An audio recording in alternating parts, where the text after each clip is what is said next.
कृते जनार्दनो देवस्त्रताया रघुनंदनम द्वापारे रामकृष्णौश्च कलौ श्रीपाद वल्लभम. दत्तगुरूंचा पहिला अवतार म्हणजे श्रीपाद श्रीवल्लभ. दत्तगुरूंचा कलियुगातील हा अवतार विशेष महत्त्वाचा मानला जातो. श्रीपाद श्रीवल्लभ यांचा जन्म भाद्रपद शुक्ल पक्ष चतुर्थीला झाला. श्री दत्तांचा पहिला अवतार असलेला श्रीपाद श्रीवल्लभांबद्दल मात्र खूपच कमी माहिती ठाऊक आहे. भगवान श्रीपाद श्रीवल्लभ स्वामींनी अश्विन कृष्ण द्वादशीस अवतार समाप्त केला. दत्त संप्रदाय किंवा दत्त परंपरेत गुरुचरित्र ग्रंथाला अनन्यसाधारण महत्त्व आहे. गुरुचरित्र पठणाचे नियम जेवढे कठोर आहेत तेवढेच त्यांची फलश्रुती प्रभावी आहे. गुरुचरित्राप्रमाणे आणि तसेच फळ देणारा ग्रंथ म्हणून श्रीपाद श्रीवल्लभ चरित्रामृत या ग्रंथाकडे पाहिले जाते. श्रीपाद श्रीवल्लभांच्या चरित्राची रचना शंकर भट यांनी केली आहे. पिठापूर ही श्रीपाद श्रीवल्लभ यांची जन्मभूमी तर कुरवपूर ही श्रीपाद श्रीवल्लभ यांची कर्मभूमी मानली जाते. आपल्या अवतार कार्यात श्रीपाद श्रीवल्लभांनी अनेक लीला केल्याचे सांगितले जाते. याच सर्व लीलांचे अद्भुत वर्णन श्रीपाद श्रीवल्लभ चरित्रामृत ग्रंथात आढळते. मनोभावे स्मरण लाभेल पुण्य.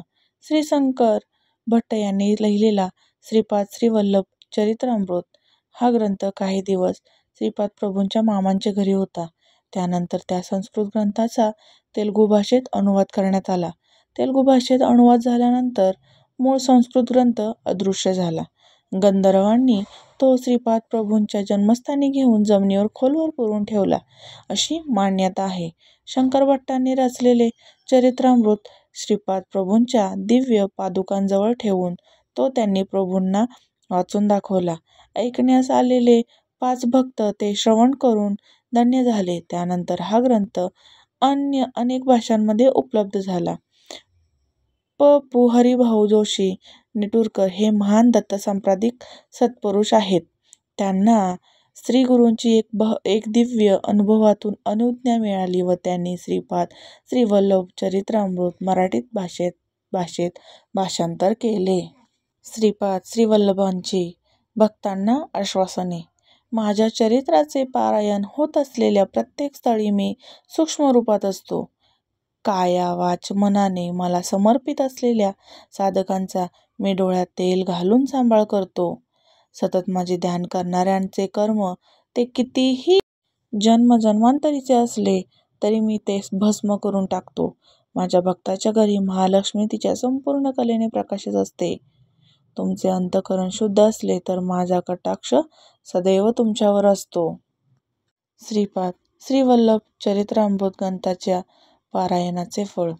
जन्मपत्रिकेप्रमाणे 27 नक्षत्रात भ्रमण करणाऱ्या नवग्रहांपासून मिळणारे अनिष्ट फळ निघून जाण्यासाठी श्रीपादांचे भक्त मंडल दीक्षा घेतात. एका मंडलामध्ये श्रद्धा भक्तीने श्रीपादांचे अर्चन केल्यास किंवा त्यांच्या दिव्य चरित्राचे पारायण केल्यास सर्व कामनांची सिद्धी होते. मन, बुद्धी, चित्त आणि अहंकार हे एकाच दिशेने आपले स्पंदने आणि प्रकंपने सोडत असतात. त्याचे प्रकंपन वेगळ्या 40 दिवसांमध्ये प्रसारण पावतात. या 40 दिशांमधून होणारे प्रकंपन थांबून श्रीपाद प्रभूंकडे वळवले तर ते श्रीपादांच्या चैतन्यात विलीन होतात. तेथे ते आवश्यक बदल घडवून स्पंदनात रूपांतरित होऊन साधकाकडे पुन्हा येतात. त्यानंतर साधकाच्या धर्मानुकूल सर्व इच्छा पूर्ण होत अशी मान्यता सांगितली जाते. दिगंबरा दिगंबरा श्रीपाद वल्लभ दिगंबरा दत्त दिगंबरा श्रीपाद वल्लभ दिगंबरा नृसिंह सरस्वती दिगंबरा श्रीपादराजं शरणं प्रपद्ये श्री गुरुदेव दत्त दिगंबरा दिगंबरा श्रीपाद वल्लभ दिगंबरा. श्री स्वामी समर्थ. श्री स्वामी समर्थ. धन्यवाद.